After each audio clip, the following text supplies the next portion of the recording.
Don't go anywhere. Okay. I think there's another presentation for you in just a few minutes from Southern. But also, I didn't realize there was a plaque. Molly, will you come back up?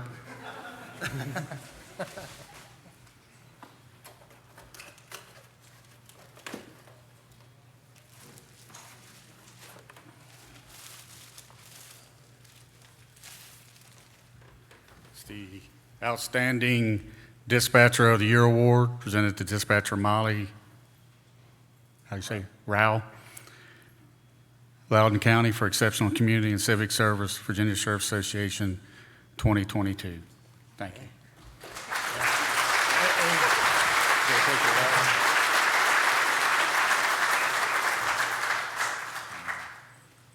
Here's the box. You want to carry it in the box? Oh, probably a good idea.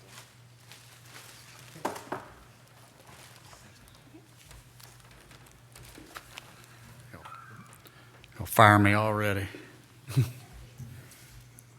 All right. Now we'll have the 2022 Valor Award winners. And if I could have Sheriff Scott Jenkins, Culpeper County, Sheriff Eric J. Weaver, Madison County, and Sheriff Connie S. Compton, Rappahannock County, please come forward. And then a special presentation will be by Miss Karen Ballingy from Southern Police Equipment Company for her generous awards. Thank you very much again.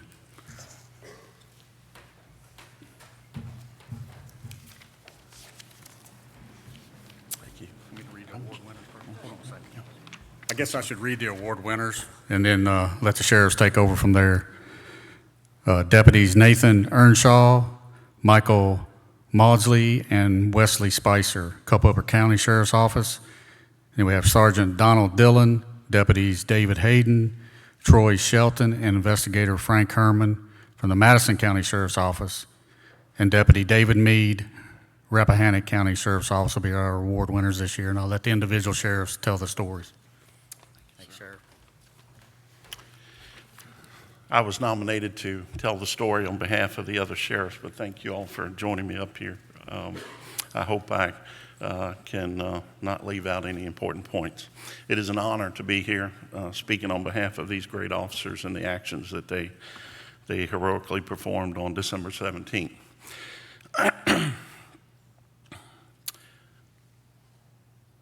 On the night of the 17th, the afternoon of the 17th of December, a lookout was broadcast for a subject that a temporary detention order had been issued out of Culpeper. The subject had suffered from mental episodes in the past, and his parents on that afternoon had tracked down town police officers and explained that their son was homicidal and suicidal, and their own words to the officer was that you're going to have to shoot him, he's going to kill people. They explained that he had their weapons, one of which was an AK-47 style pistol, as well as a Glock pistol. He had sped away, almost striking a town police officer, and headed out of town. Later that evening, Madison County deputy sheriffs located the vehicle and spotted the subject and attempted to deal with him. I'm not good at following notes, and they didn't give me the biggest font on this, so bear with me on telling the story. I hope I can get this correct. The Madison County deputies made contact with him, and during this encounter, the subject failed to comply with the deputy's orders. The subject fired shots at the deputies, and a pursuit began. The subject's multi-jurisdictional rampage deliberately targeted and tried to kill innocent civilians and numerous deputies. Several Madison units were in pursuit on Route 231 and into Rappahannock County.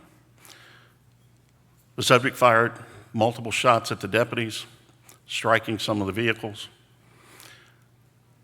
Despite the immediate danger to their lives posed by the gunfire, the deputies continued to pursue well into Rappahannock County. The subject also fired shots at a propane delivery truck, numerous people along the highway, and tried driving head-on into oncoming traffic as well. Deputies observing the subject's behavior concluded that he was shooting at vehicles continuously down the highway, swerving into oncoming traffic, continuing to attempt to kill innocent civilians as they pursued miles into Rappahannock County. The subject then reversed direction, evading attempts to stop him, and went southbound onto Slate Mills Road. Madison deputies still in pursuit on Slate Mills Road observed the subject fire more shots, including shots directly at homeowners. Deputies concluded that the subject was continuing to attempt to kill deputies as he continued to fire shots. It reached Rappahannock County. I'm trying to cut out some of this, it's lengthy. Culpeper units responding from the direction of Route 522 into Rappahannock County took up a position just over into the county line into Rappahannock. The subject at one point became temporarily stuck in the front yard of a home. After being unstuck, continued on with the running gun battle. Rappahannock Deputy Meade took up a stationary position at the intersection of Slate Mills Road and Round Hill Road, taking cover behind his patrol vehicle with his M4 rifle. Deputy Meade, hearing the radio traffic, knew that the subject was armed and had continuously been firing. As the silver Chevrolet truck came down the hill towards Deputy Meade's position, he could see muzzle flashes from the driver's window. As it approached, Deputy Meade fired into the shots entered the Rappahannock Sheriff's Office vehicle. Deputy Meade returned fire in the direction of the muzzle flashes of the truck. The subject, however, did continue and it was apparently not fatally wounded and continued on his shooting spree. Once the subject passed Deputy Meade, he again joined pursuit on 522. Culpeper units were continuing responding from the opposite direction. While traveling at high speeds, Sergeant Maudsley of Culpeper County crashed his vehicle into a tree, completely destroying his vehicle and rendering it inoperable. Despite having just been in a major crash, Sergeant Maudsley, putting the public safety above his own, immediately exited the vehicle and entered another unit's vehicle to continue on to the location of the shooting.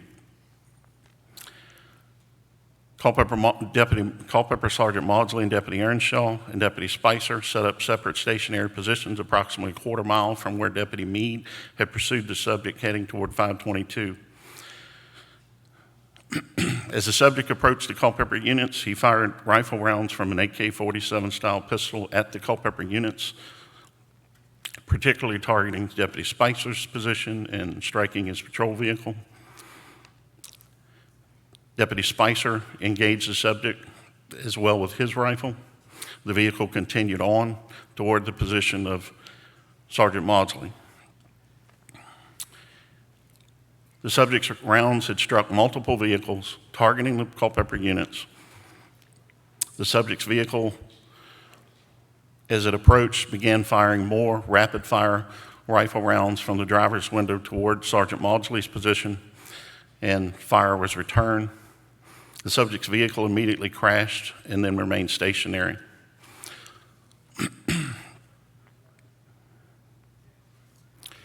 The bravery of these deputies in responding to this shooting cannot be overstated. They were involved in what was essentially a multiple county running gun battle and active shooter. They repeatedly and persistently targeted innocent civilians and the responding units. The subject deliberately shot at innocent civilians at their homes, on the highway, truck drivers, oncoming police vehicles. The subject actually struck multiple vehicles, one deputy's car, 5 rounds into the driver's door. Despite the subject's persistent efforts to kill responding deputies, these brave deputies, after eliminating the threat, quickly transitioned to performing life-saving measures. This subject obviously was not in a right state of mind when he began this spree, and that is understandable, but I will just add that that is an unfortunate tragedy that we often have to deal with in law enforcement now, and it is one that can happen at any time in any of our jurisdictions. But I don't think It is healthy for our officers engaged in the activities such as this to focus too hard on what we know is a broken health system for mental health and the sad results of that system such as this, and not focus on the fact that these officers have an extraordinarily tough job to do. There is no time at that moment when those things are happening to think about anything other than the safety of the public that we're sworn to protect and the fellow officer beside us. These deputies acted heroically. Everyone involved, Madison, Rappahannock, Culpeper, as well as the state police assisting us as well. And I know they're not mentioned here today, but they were. There was an enormous response from law enforcement on this incident, and thank God no innocent person was killed. I'll just say, to try to wrap it up, that these officers did an enormously difficult thing. When you're responding, hearing the dispatcher's traffic, I know personally I heard on the radio the dispatcher from Culpeper say that the Madison dispatcher had hung up because the deputies, the traffic and the screaming with the gunfire was too loud. When asked if the person was alone, if there were other people in the vehicle, so we could understand what type of risk there was firing into the vehicle if we were shooting, that was unknown. It was dark. You have muzzle flashes coming a couple feet out of a window of a truck coming at you from rifle rounds that will penetrate your armor that you're wearing in the vehicle that you're sitting in. He ran through a gauntlet of officers stationed and opening fire on him. Sergeant Maudsley stood his ground knowing that he had just came down a hill over a half a mile through gunfire from law enforcement officers shooting at him with rifles. And when you're those guys there thinking, is it armored? What is this man, what does he have that is not stopping? And he is continuing on. And he opened up, and I would say it was probably a full magazine that he fired at Maudsley at close distance. I cannot speak enough words to thank them for the job that they did. And as I said, immediately after the vehicle came to rest and the officers mustered up with a shield, they moved directly to the vehicle. And that man was still clutching one of the guns in his hand when they were breaking the windshield out to drag him out. And they transitioned to life-saving on a guy who had just tried to kill them.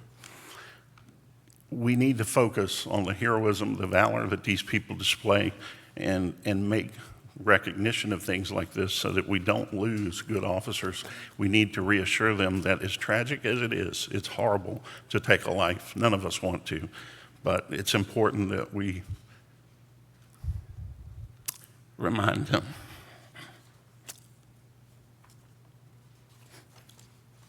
Gentlemen, if you would join us up front.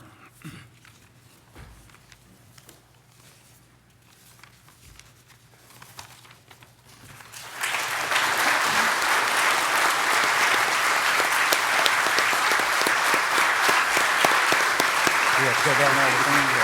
Yeah, I'll bring them down there for me.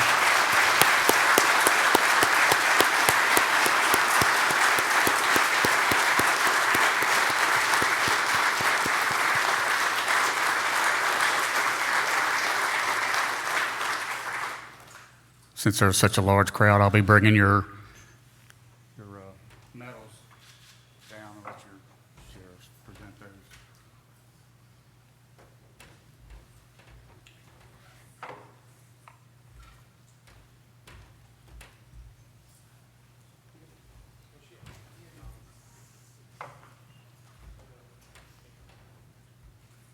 Here it comes.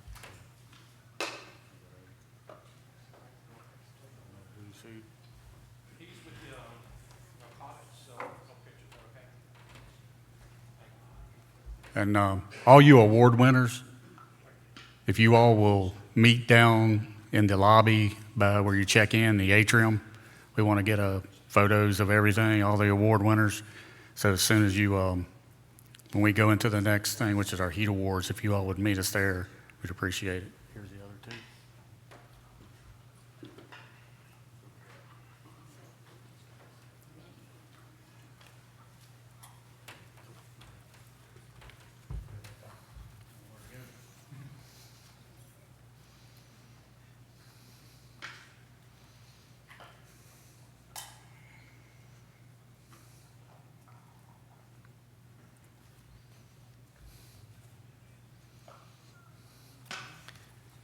We're so lucky to have Karen Belangi from Southern Police to be with us again. On every occasion, she steps up and she has a pistol to present. So don't you guys go anywhere quite yet, and I'd like to ask Jenna to come back to receive this, and I'll turn it over to Karen. Thank you. Wow, this is a little overwhelming. You're such a great group of people. It amazes me. This is our 6th show this year. On behalf of Southern and the Sky Firearms Company, which is out of Daytona Beach, Florida, we have a 9mm DVG. It's 10-round magazines, carries a lifetime warranty on it, and we are presenting each one of you. Now, I didn't bring all the guns with me, so if you want to see the gun, you can come by the table. I have 2 of them here, but I have a certificate for each of you, and you just bring it to my store or however you want to do it, but you have to do the paperwork. That's the big thing, okay, guys? Anyway, thank you so much for this opportunity. I'm completely humbled with this. Congratulations, everyone.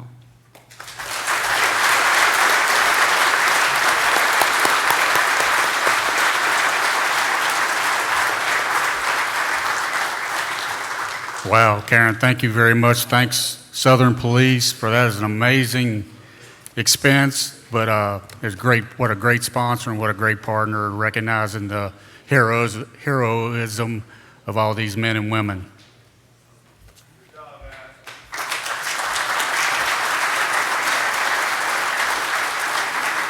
All right. I think I'm staying on schedule. I know you guys are. Once she gets that certificate, if all you award winners will meet us downstairs. I'll be a few minutes. I've got to make a little introduction for the next Heat Awards, and then I'll meet you guys downstairs, and we'll do the photos.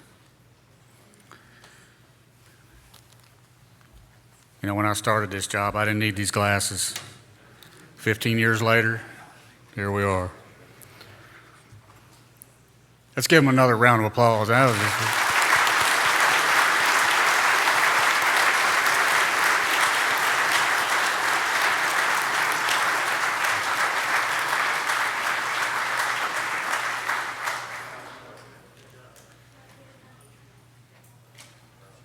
seems all too common nowadays of gun battles all across the Commonwealth. We'll give them time to get out, and then we'll move on to the next phase here. Again, how about another round of applause for Southern Police? That's a big award. That's a huge expense. I'm probably going to get this guy's name wrong, but if I do, I'm sorry. Now we're going to have Help Eliminate Auto Theft Heat Awards. First Sergeant Pete Lassier from the Heat Program Coordinator, Virginia State Police, who will be awarding our winners of Fauquier County Sheriff's Office, New Kent County, Spotsylvania County, Deputy Jonathan Pearsall from Spotsylvania, and the City of Suffolk Sheriff's Office. So I'm going to turn it over to you, and I'll be back. You have, I think, 30 minutes. So hopefully that'll give you enough time to handle that, and then I'll come back and we'll turn it over to the colonels next on the agenda. So the boss man is right behind you, so we got to stay on time, all right? Thank you for coming. Appreciate it. And thank you. Thank you all again. Thank the Heat for the great lunch again. Our pleasure. Thank you. Thank you. Well, good afternoon. That is a tough act to follow. Wow. Welcome to the portion of the program. We're going to talk about the 2022 Heat Awards. My name is First Sergeant Peter Lazier. He did a great job with the last name. It looks ugly. It's easy to say. But I've been up here off and on for the past several years as a special agent. But earlier this year, I was honored to be promoted to First Sergeant. So I'm now the coordinator for this program. And I'm just thrilled to be here. I want to thank the VSA for hosting us today, allowing us to provide the luncheon. It's my pleasure to introduce some members of the state police who are here today. Of course, our superintendent, Colonel Gary Settle, is here. With me today as well is my lieutenant, David Beckner. my senior special agent, Shannon Pinto, and also joining us today is Special Agent Bryce Meekins. They'll help present the awards today. He is our investigator for this region of the Commonwealth, so I'm glad they can be here with us today. So this year, the HEAT program is celebrating our 30th anniversary, and since 1992, the program was created by the General Assembly because Virginia had a tremendous auto theft problem. We had over 23,000 vehicles stolen that year. And just to compare, this past year we only had about 11,000. So still a problem, but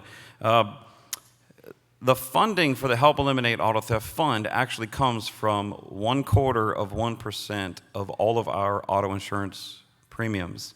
So the program is administered by the Superintendent of State Police, and we are overseen by an advisory committee. Some of you in this room have served on that committee. Thank you for that. So we have a little bit of oversight.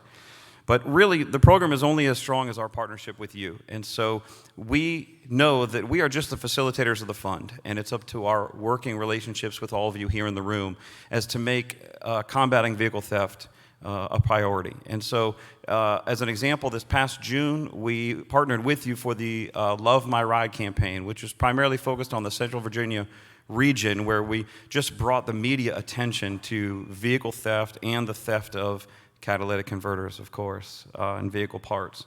But it's just one example of how we want to partner with you. And another way that we do that is through funding, and that is we have a equipment allocation this year that is over $500,000. And what this means is that we are offering up to $10,000 per agency for you to purchase equipment that you can use to combat vehicle theft. Many of you in this room have already contacted us, taken advantage of this. We made it a simple process. You contact one of us with the program, tell us what you'd like to buy. Once it's approved, you purchase up to $10,000 worth, and we will reimburse that to you. It's that simple. And we hope to offer this year to year, but for now, there's still a lot of money left. And so if you're sitting in that seat saying, I don't think we knew about this, then please see one of us after the program. We'll be in the lobby to talk about it. The other thing that we offer is a reward for tips. And you may be aware that we pay up to $25,000 for information that leads to an arrest. And the threshold for that is a little bit lower than your typical crime solvers or crime stoppers, where you need a conviction. And that's intentional because we want to solicit information from the public. So if you have a citizen that shares their Ring camera footage, if you have a person that knocks on your sheriff's office door and says, I know who's stealing cars, I know who's selling catalytic converters they've stolen, we will offer cash money. Our agent will bring that cash and pay that person. So we want to make you aware that this is a resource for you. And we do offer it in conjunction with your crime solvers or crime stoppers. They can get additional money through both of those. So the other way that we support you financially really is through our training grant. And we will pay for your investigators to attend auto theft training. So the next conference is here next June. And the HEAT program is the title sponsor for this conference. So we're going to have a really, really good one. We've already got instructors lined up from all over the country. So we often give around $3,000 to every law enforcement agency in the Commonwealth to send people to this training. We don't want there to be any hurdles to this process. So again, if you have questions about any of this, please feel free to see one of us after the program. But we like to think that we had a small part in the reduction in auto theft in the last 30 years, and really that's through our partnership with you. So auto thefts are down 45%. That's great. We'd like to see it continue. So that's kind of an overview of the HEAT program, some of the offerings that we have for you, but I'd like to transition now to the awards themselves. Like the sheriff said, we do have a few to give out. So let's talk a little about what the awards are and what they mean. We look for extraordinary efforts in one of the four categories of prevention, intelligence, enforcement, or recovery. And nominations are expected to clearly outline how your agency or your deputies have achieved this. In fact, the nominations that have the greatest amount of detail, you're probably seeing being honored up here tonight. The detail matters when it comes to these submissions. And I've convened a committee of people from both your industry, of the sheriff's side, the police side, private sector, who judges these awards. We also have agencies that we recognize that aren't directly involved in law enforcement, but also reach the public through prevention efforts. So we've created a public outreach award for those agencies as well. Now, these awards come from a reporting period that was essentially the last financial year, beginning last July and running through this June. So these are the time frame when these efforts occurred. Now, as always, we recognize agencies that compete against agencies of similar size, so that those agencies with more resources compete against similarly sized agencies. So we're recognizing 2 categories for agencies today, the 20,000 to 100,000 served, and 100,000, and that's population served. Now, for individual awards, we're recognizing very, very similar categories today. As always, we like to present nice gifts along with our trophies. We hope that these motivate other agencies to nominate their people or their agency next year. So our winners are going to receive a Stanley 1000 amp Jumpstart box. Our finalists get a mesh folding chair with a carrying bag, and our Certificate of Merit recipients get a 48-inch inverted umbrella. So before we proceed with the awards, just as a point of order, when I call your name, please come to the stage to my left and meet the agents to receive your award, have your picture taken. And then afterwards, if you wouldn't mind, please join us in the lobby so we can give you your gift and also get a few more pictures with you. So let's get started recognizing the individual awards. So the HEAT program is honored to present a Certificate of Merit to Deputy Jonathan Pearsall with the Spotsylvania County Sheriff's Office coming up.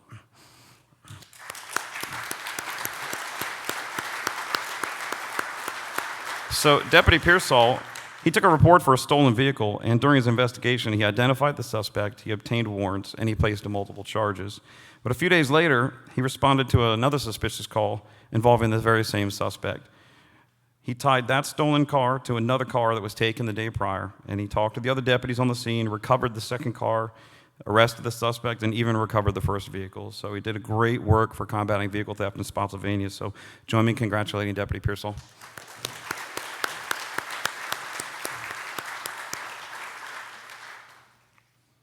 So this year, I have 3 agency awards to present, and in several different categories. So our finalist in the category serving 20,000 to 100,000 is the Fauquier County Sheriff's Office. Please join me in welcoming Sheriff Jeremy Falls.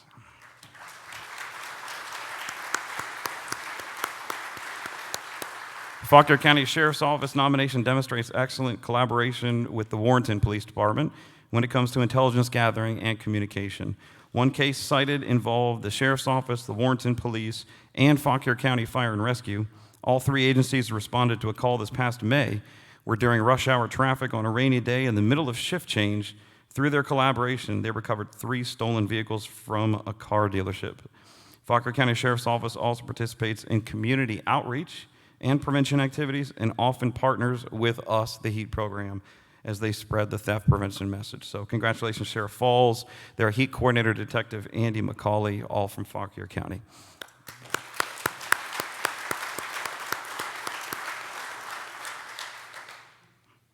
Our winner in this same population category this year is the New Kent County Sheriff's Office. Please help me welcome Sheriff Joe McLaughlin and Sergeant Nick Fico.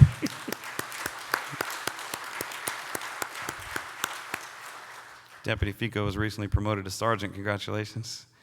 The New Kent Sheriff's Office nomination highlights the use of technology as a key to combating vehicle theft, including flock cameras that they purchased with the HEAT program allocation that I talked about, Axon's evidence database, as well as their own app and social media. They're always gathering information from citizens.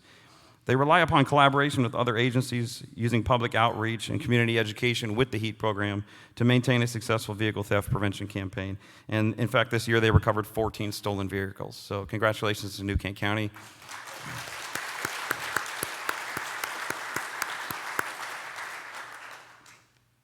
So our agency winner for 100,000 plus population served this year is the Spotsylvania County Sheriff's Office. Unfortunately, Sheriff Roger Harris couldn't be with us, but I'd like to welcome their HEAT coordinator, Lieutenant Timothy Briner.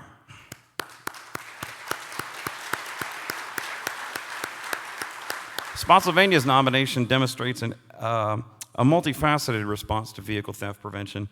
They're in a very active area for vehicle thefts. So they had 51 stolen vehicles last year, and the Sheriff's Office has an aggressive prevention program, including lots of community outreach and engagement.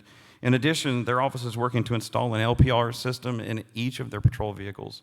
Last year, they had 33 vehicle recoveries and 6 arrests, so I applaud their efforts. Congratulations, Spotsylvania County.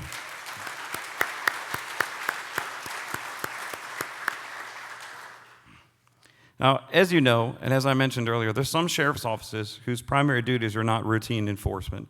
They are protecting the courts, monitoring the jails, serving legal documents, transporting prisoners, and they do so much more. So these agencies also recognize the value of public-facing theft prevention. So it's my honor to recognize the Suffolk Sheriff's Office for the Public Outreach Winner Award.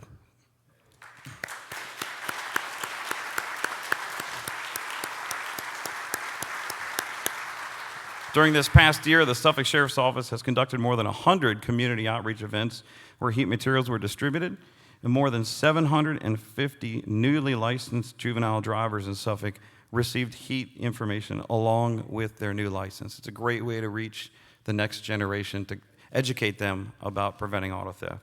So congratulations to Sheriff Harris and the Suffolk County Sheriff's Office.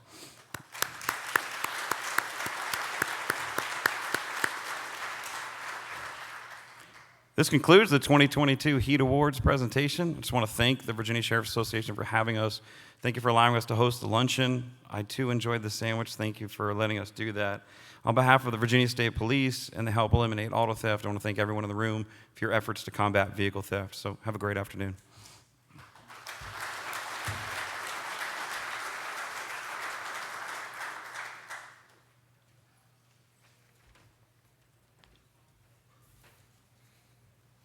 Thank you, Sergeant. We appreciate it, and again, congratulations to all of the award winners.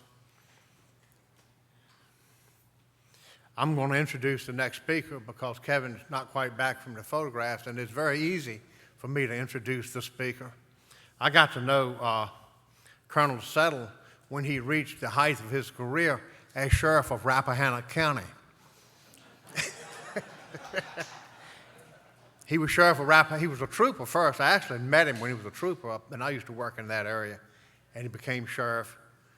Stayed one term, then said, I want to go back and be a trooper. And then he worked his way through the ranks. And I know when we were at the Capitol, you know, Gary would come in with all of these other colonels and secretaries of public safety, and they were all standing around. We were getting ready to testify on the bill. And I go, hi, Colonel, hi, Colonel. And we got to Gary, I say, Sheriff, how you doing? And they all looked at me. He's still sheriff to me. So I invited him here to speak today because there was legislation that passed the General Assembly on facial recognition, and it placed the state police in a role of being responsible for partnering with local law enforcement. And it was a controversial bill.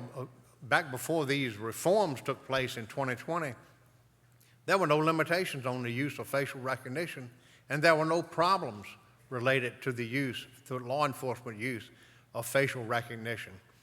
But in 2020, when we were going through these reform years, the General Assembly passed a bill that said we couldn't use it. And we didn't like that. We opposed it, but it didn't make any difference. And then, you know, the House changed. We got a bill passed that allows sheriffs and local police to use facial recognition. It finally got past the Senate. Last year was on the governor's desk. There were a lot of folks trying to get him to veto it or amend it. He called in, the governor called in the sheriffs and the chiefs of police and some of the people that actually do this work. And we had a round table, and he signed the bill. So we appreciate that. And I've asked Gary just to come in to say hello. He's going to be hanging around the whole time. But to give us a little report on the facial recognition and anything else you want to talk about. Thank you so much. Good to have you. Absolutely.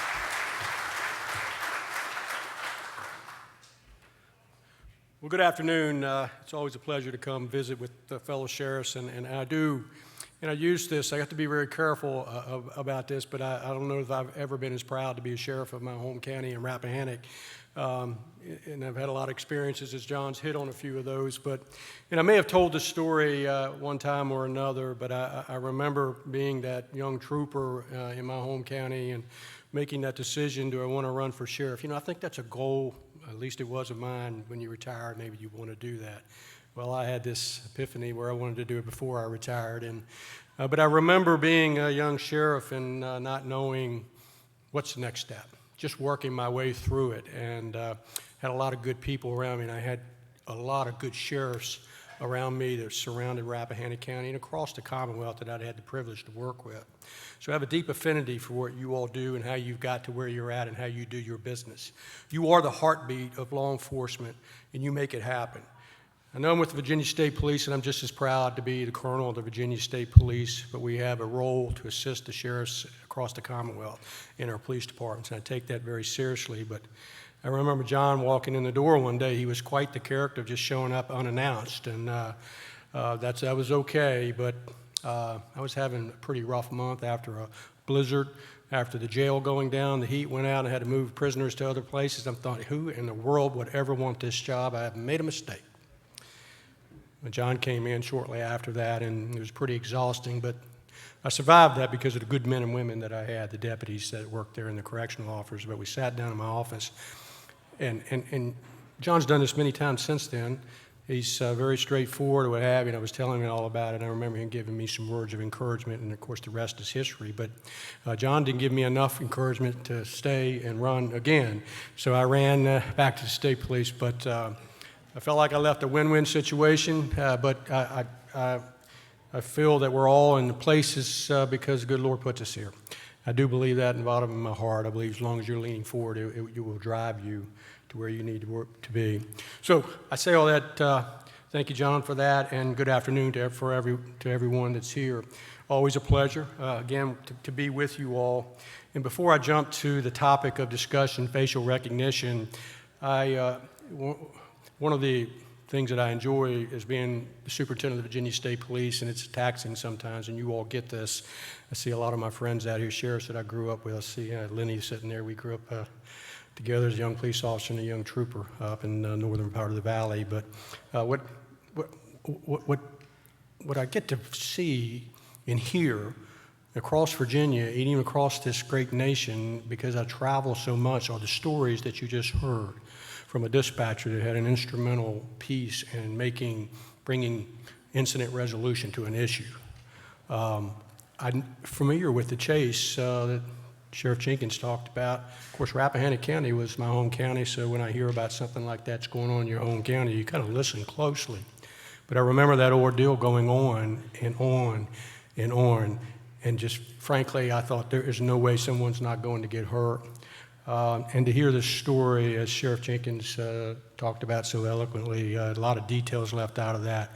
And sitting right there and just watching these men and women come up and get these awards, selflessly and just very humble, touches my heart. But I can tell you, no one does it like Virginia. No one does it like Virginia sheriffs. That commitment's there. And this may be a little bit out of order, but can we give all those folks another applause, even though they might not be in here?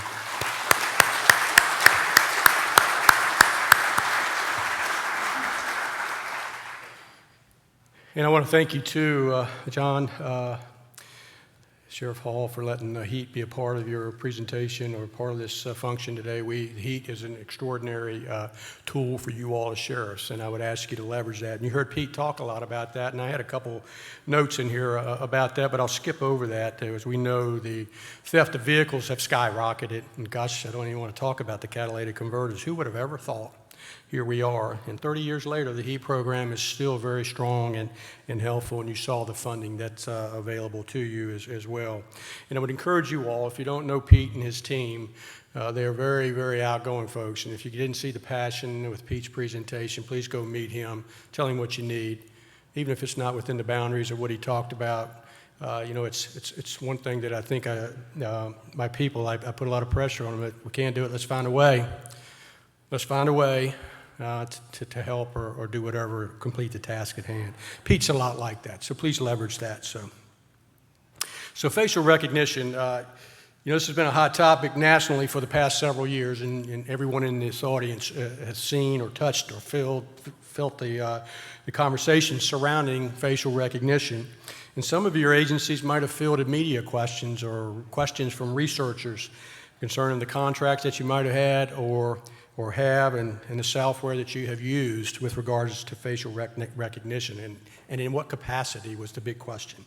Much of that interest and around facial recognition was generated by the civil liberties folks and some other elected officials who were in opposition of law enforcement even using facial recognition.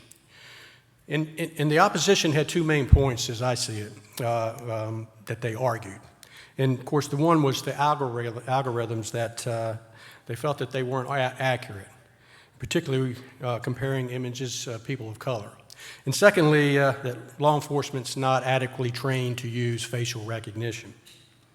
And John talked a little bit about the history of it. Of course, in 2021, the General Assembly passed a law that prohibited law enforcement from using it and deploying any facial recognition technology unless you locally adopted an ordinance authorizing such use. And it even reached out to the campus police with regards to that as well, prohibiting them from using it unless they had authorization by the governing board of the public institution of higher education.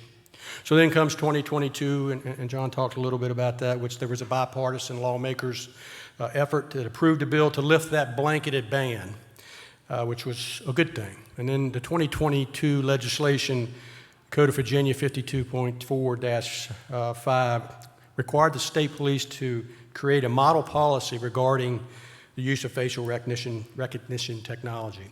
And it also said in there that state police shall have this in place January 1, 2023, and we're right around the corner from that. So one of my questions was then, and probably from a lot of you all, is why isn't DCJS handling this? Well, Governor Youngkin's administration reached out to me and asked if the state police would be comfortable with developing a policy, because we had some SMEs within our agency with regards to facial recognition technology. Maybe we could draw on that because we had these these subject matter experts. And I felt that the state police could bring something to the table, but the caveat to that is we can't do that alone. We got to have our sheriffs in the room, part of the work groups to develop this, our police chiefs, other parts of the law enforcement community, to other stakeholders. So each of our agencies bring a unique perspective, and when we explained that, it just made sense that this has got to be a collaborative effort. And we have one chance to get it right. The technology is a sensitive issue. Big Brother watching, once you get your nose under the tent, the camel gets his nose under the tent, and you're trying to nose in there and leverage all of the tools that's necessary for us to do our job in today's law enforcement, especially this complex environment and difficult environment that your men and women and all of you all work in.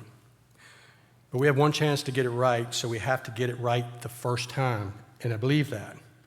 That's why the department, we took and convened a work group consisting of stakeholders, as I said, sheriffs, police, chiefs, campus police communities, DCJS, and some other representatives. And I want to give a shout out. I don't know if Sheriff Creasy is here or not. There he is, my friend back there. I want to give a shout out to his representation for the sheriffs. What an extraordinary effort. He and Investigative Sergeant John Lancaster, of course from Goochland County, they're on the main work group and the training work group. They've done yeoman's work and led by example. Quite frankly, our folks have commented on their leadership, and that's no surprise to me, being a sheriff. So those folks might not understand that. The purpose of the main work group was to collaboratively create a model policy, number one, training requirements, number two, number three, determine if the components of that proposed policy that the work group came up with met with accreditation standards. Hefty task. And the facial recognition model policy, if you don't know, that work group met at the end of June, I think around June 27th for the first time. And its subsequent meetings have been very, very productive as a team. So the work group is moving towards, and Sheriff, you correct me if I'm wrong, but we're moving to try to get this, have that final product by mid-November prior to the deadline of January 1, 2023, where it's implemented. And I understand that sheriffs will be notified probably through the association here when that's done, so that's good stuff. So I can't say how impressed I am with the research and the dedication, the discussion, the exploration of how do we go about doing this. Again, we have one chance to get it right. And again, thank you, Sheriff Creasy, and for your efforts, and your Investigative Sergeant Lancaster as well. I touched on a little bit of the technology, but I want to touch just real briefly, maybe just a minute, if you'll bear with me, on how the state police uses this technology. Because there's some questions, and quite frankly, I had some questions too, as all this has been unfolding over the last couple of years. As you probably recall, we weren't included in that 2021 legislative ban. And many of you probably were curious as to Why? Why not the state police too? I had the same question. I honestly have no answer to that, but we're still unaware as to why the VSP was eliminated or not included in that 2021 legislation. Back then, how we were asked how we were utilizing the particular technology with regards to facial recognition. So we kind of relayed that information, and at the time it was being used to run comparisons through the Criminal Justice Information Service Division, long division, short-term CJIS, you all have heard of that. This is my best guess as to why the state police was excluded from that ban. I don't know. Facial recognition software we've been and continue to use only examines Virginia arrest photos.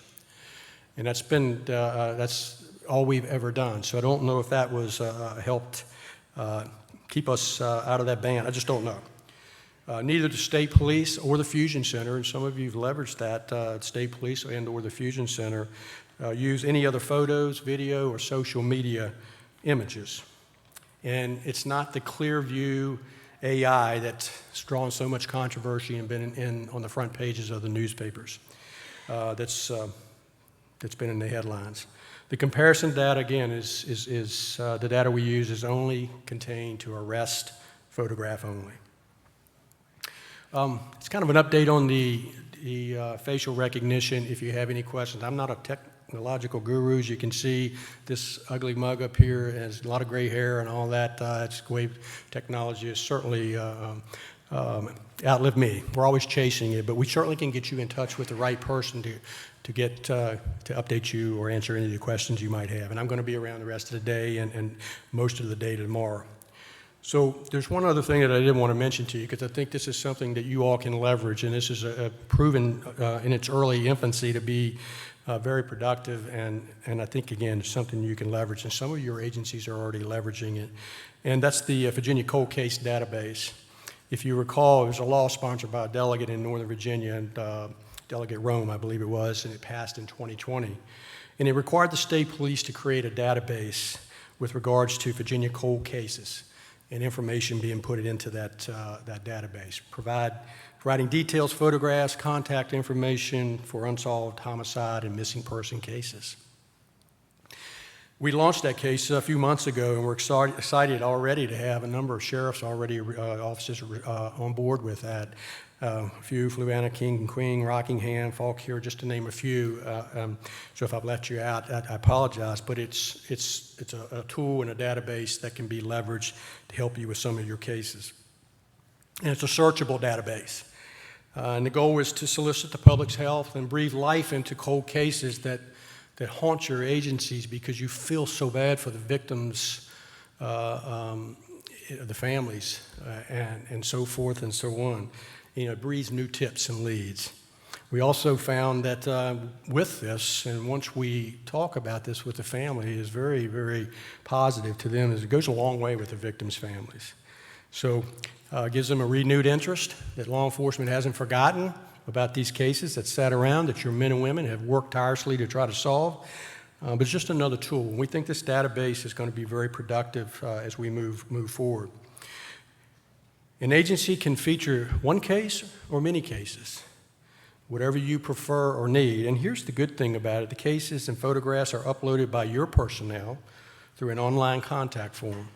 Your detective and your agency have total editorial control over that. This is not something the state police is diving into. It's a tool for you to use, and you have complete access to it. Any tips that are generated go directly to an email or an address or a person that you so designate, not us.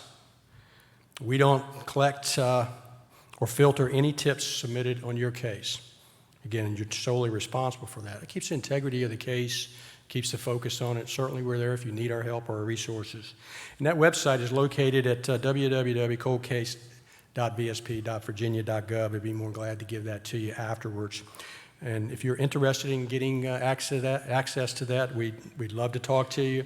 I'll be around afterwards. I can give you the information and the contact person that can get you up to speed and get you trained on that.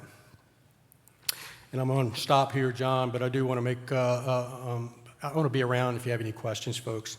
But I do want to make you all aware of a couple personnel changes at the executive level with Virginia State Police. We've made some significant, had some significant changes in the last 30 to 60 days. Most of you are familiar with my deputy superintendent, Tracy Rosillo. About a month ago, she said, it's time to retire. I'm envious, wish she'd stay. We think the world of Tracy. Her last day is the end of the month. She's been on kind of terminal leave. She's a very private person. We've tried to maybe have something for her at SPHQ. If we do, John, I'll let you know. We'd love to, for you all to come if we can pull that off. You know, she's achieved many things in her 30 years of law enforcement with the state police, and I think it goes unnoticed sometimes what our women in law enforcement do. They're extraordinary asset to the agency. And Tracy has been very much a pioneer. She advanced her way through the department, first female deputy director in the state police, then became the bureau director of BASS, Bureau of Administrative Support Services, and finally my deputy superintendent a few years ago. So we wish her well in her next chapter. So I'm grateful for her service, but we got to continue on with business and to keep that seamless succession plan and transition. I have promoted Lieutenant Kirk Marlowe. Kirk Marlowe, some of you may know Kirk. He's got a lot of BCI experience. He's got a lot of BASS experience, operations department, a lot of the things that we support to provide you all with the services you need out in your areas and counties. So anyways, a trickle-down effect to all that. Robbie Holland is our captain, or was a captain until yesterday. I promoted him to deputy director, so that's 3 significant promotions, new names. You'll see them. And I've always said this, and I'm going to end with this. Whatever I have, you have. And I mean that from the bottom of my heart. There's some things we all have to say no to. I've reached out before and got a no, can't do that, and I understand that. But we're one team here. If you don't have my number, you come see me and I will give you my number, my personal number and my department number. And a lot of you sheriffs out there already have them already. And those who have them, they use it, and I appreciate it. And I mean that sincerely. I wish you all the best. I keep looking at the water out there. I'm going on my first vacation Saturday with my wife of 39 years and in almost 2 years, and we're going to the beach. So this is kind of a prep. So I can tell her I got a head start on her. You know, she's not the boss of me anyway, but you folks that know me, or Tony Roper, I know he's in it. Don't you be telling her any stories or anything like that. But I appreciate y'all. Y'all do it right, and Virginia law enforcement, you're just awesome. And again, I'm proud to have been sitting where you all were sitting there, and I'm hope that I can serve you just as well where I'm at today. So have a great time, and again, I'll be around if you've got any particular questions about some other topics. I know there are many. I'll make myself available to tough questions, although I squirm a little bit, but I want them. It's okay. Thank you.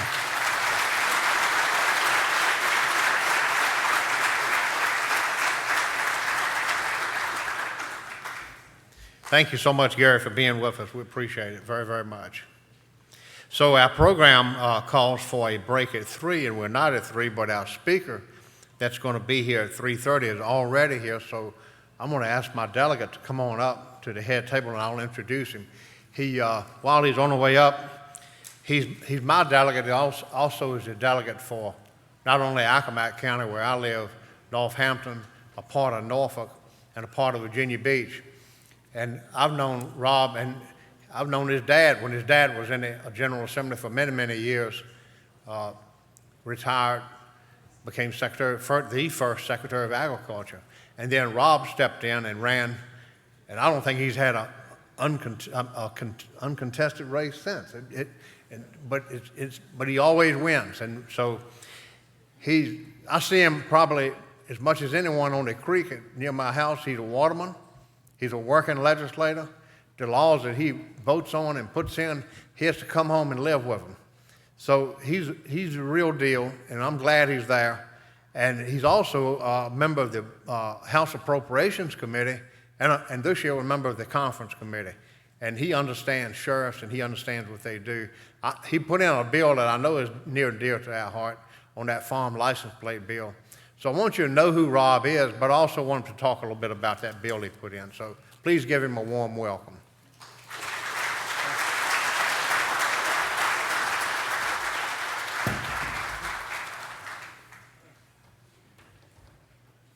Well, good afternoon. And first, I need to, first and foremost, thank you. I understand in our locality that the sheriffs, they are the law enforcement. They're the first call, the first people to go, and I want to thank you. Second, I need to make an apology to you. And not that I voted on any bill in 20 or 21 that I favored, but since I'm a part of Richmond, I'm part of the problem. And I want to apologize because a lot of the bills we passed made your job more difficult and more dangerous. And I'm sorry for that. There was nothing, I think Johnny talked about it, there was nothing that my side of the aisle could say or do that would stop it. We've brought a little bit of reality, a little bit of balance. The Republicans gained control of the House. So it kind of, now you have to have some negotiations, which is a good thing. But why I was asked to talk today was about the Farm Bill. And the farm tag use has been probably abused more than any other tag, other than maybe antique tags now. And so the farm use tag, everyone could go down to Tractor Supply and buy one. So we had been discussing it on and off for about 4 years. And every time we left the Transportation Committee, I'd kind of looked at Farm Bureau and said, fellas, you better take a handle of this or you're going to lose your privilege. And I said that about 3 years in a row. And then finally, I think the sheriff from Botetourt called me.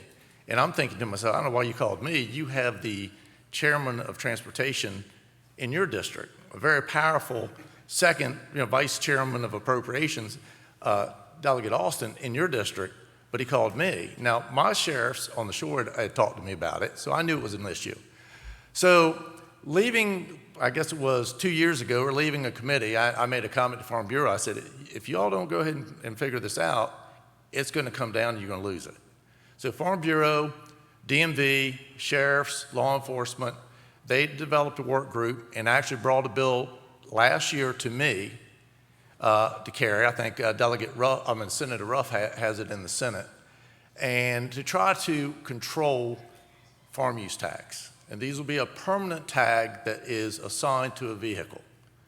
Now, there are some issues that we're trying to work through because once you put a permanent tag on a vehicle, it gets sent to the assessor's office.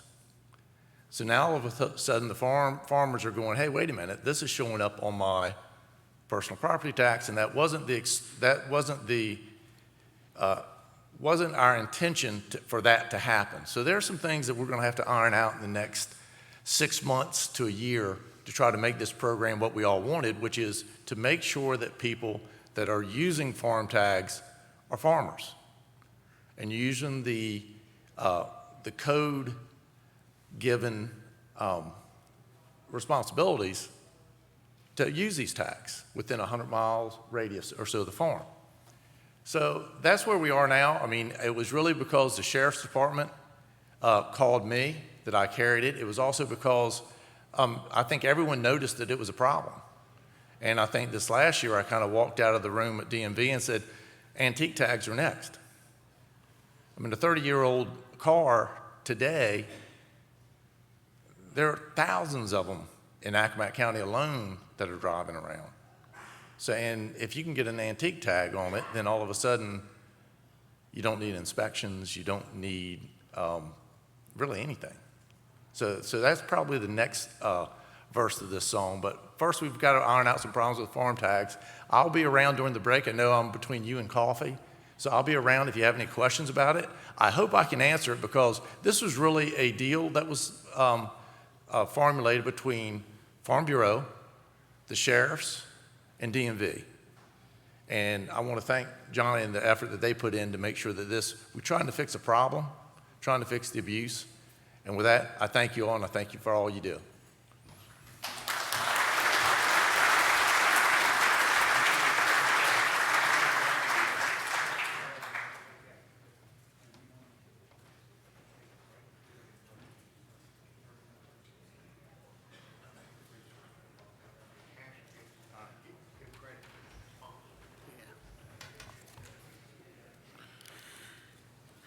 All right. We had a schedule. That's a good thing. We're now going to have a coffee. Is Sheriff Hash, are you in here? I know he's next. So Sheriff Hash, we're going to need you at 3:30 instead of 3:35. We're going to take this break, sponsored by CBH Medical, and if you guys will be back in here at 3:30, and we'll have Sheriff Antonio Hash with Ignite.